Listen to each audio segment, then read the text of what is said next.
नमस्कार मित्रों, मैं महेंद्र देवड़ा कोचिंग सेंटर बनार जोधपुर के इस ऑनलाइन प्लेटफॉर्म पर आपका हार्दिक स्वागत करता हूं। आज हम प्रधानमंत्री एवं मंत्रिपरिषद के बारे में भाग फर्स्ट के बारे में पढ़ेंगे, महत्वपूर्ण प्रश्न के बारे में। इसमें आपके महत्वपूर्ण प्रश्न के माध्यम से हम लगभग 100 प्रश्न अच्छी तरीके से तैयार करेंगे, जिसके अंदर संघीय कार्यपालिका, प्रधानमंत्री एवं मंत्रिमंडल और उप प्रधानमंत्री, इसके बारे में सविस्तार व्याख्या के माध्यम से करेंगे, जिसमें एक प्रश्न के बारे में एक से अधिक प्रश्नों के बारे में सविस्तार व्याख्या के माध्यम से आपको बताएंगे किस टाइप प्रश्न एग्जाम के अंदर पूछे जाते हैं। ये पूरे एग्जाम के अंदर पूछे हुए प्रश्न है, इसका वापस किस टाइप पूछ सकते हैं उसके बारे में सविस्तार व्याख्या के माध्यम से बताऊं। सबसे पहले बात करते हैं तो भारत के किस अनुच्छेद में राष्ट्रपति को सूचना का अधिकार दिया गया है। सूचना का अधिकार बोलते हैं राइट टू इंफॉर्मेशन, RTI। तो ये किस सूचना का अधिकार है, तो अनुच्छेद की बात करते हैं, अनुच्छेद 78। अनुच्छेद 78 के अनुसार राष्ट्रपति प्रधानमंत्री एवं मंत्रिमंडल दोनों को समय समय पर सूचना प्राप्त कर सकता है। किससे प्राप्त करेगा? राष्ट्रपति प्रधानमंत्री एवं मंत्रिमंडल से सूचना प्राप्त कर सकता है समय समय पर। यह कौन से अनुच्छेद के अनुसार? अनुच्छेद 78 के अनुसार। अब बात करते हैं आगे, प्रधानमंत्री कार्यालय को किसने बनाया? प्रधानमंत्री जो कार्यालय है, PMO बोलते हैं, ये किसने बनाया? सर्वप्रथम इसका बनाने का श्रेय किसको जाता है? मोरारजी देसाई। मोरारजी देसाई को। अगर प्रधानमंत्री सचिवालय की बात करते हैं, सचिवालय डिपार्टमेंट, सचिवालय, तो ये थे पंडित जवाहरलाल नेहरू साहब ने। जवाहरलाल नेहरू ने सर्वप्रथम इसके बारे में प्रधानमंत्री सचिवालय के रूप में लागू किया था। अब बात करते हैं आगे, किस संविधान संशोधन द्वारा मंत्रियों की संख्या लोकसभा की कुल संख्या की 15% निर्धारित की गई? कौन से संविधान संशोधन?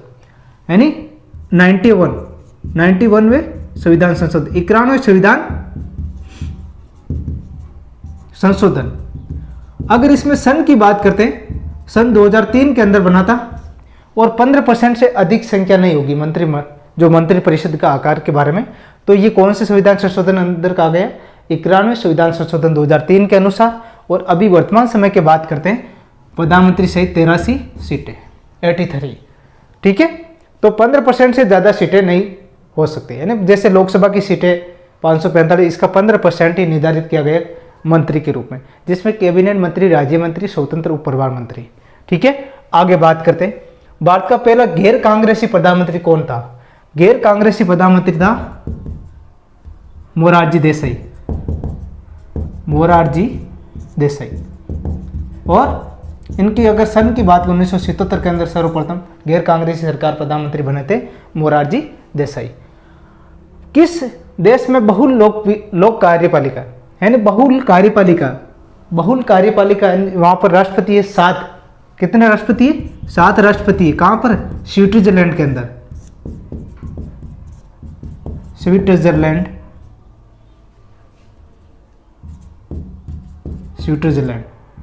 यहां पर कितने राष्ट्रपति है? 7। मंत्रिपरिषद की शक्तियों का उल्लेख हुआ है। मंत्रिपरिषद की जो शक्तियां हैं उसका उल्लेख अनुच्छेद 74 के अंदर मिलता है।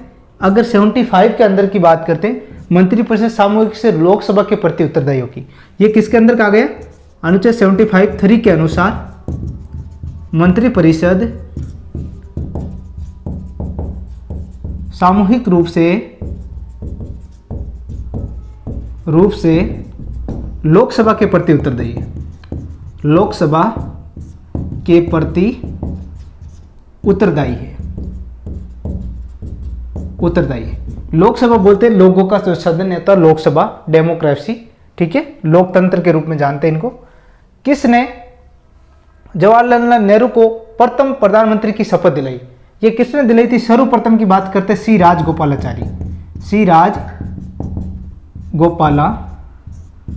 ने। ठीक है, सी राजगोपालाचारी ने सर्वप्रथम प्रथम प्रधानमंत्री हुए थे, पंडित जवाहरलाल नेहरू को शपथ दिलवाई थी।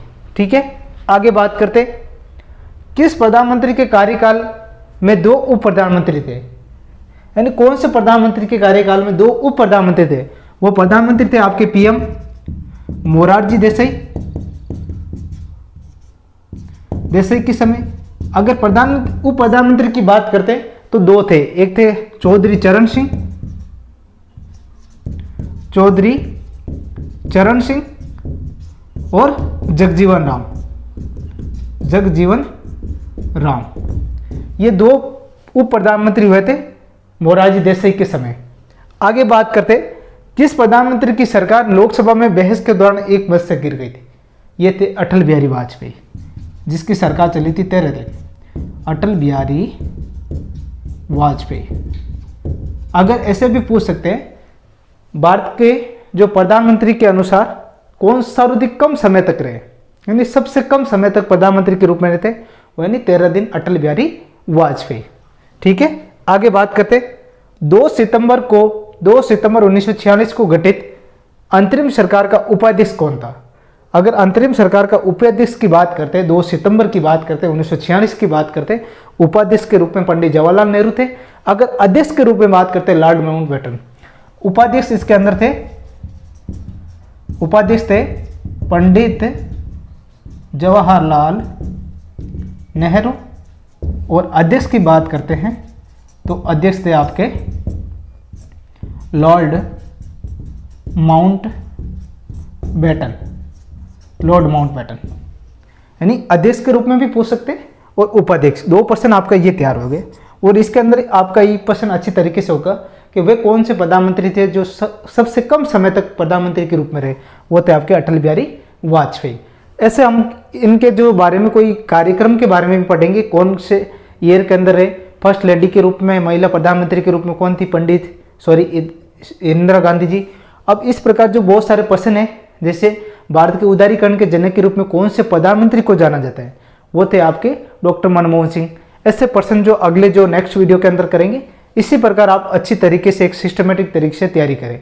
ये सब एग्जाम के अंदर पूछे गए, RS है, IES है, कॉलेज लेक्चरर है, इसके अलावा MPPS एग्जाम है, UP टेट, CTET, ऐसे एग्जामों के अंदर ये प्रश्न पूरे पूछे हुए वापस ऐसे पूछ सकते हैं रिपीट के माध्यम से।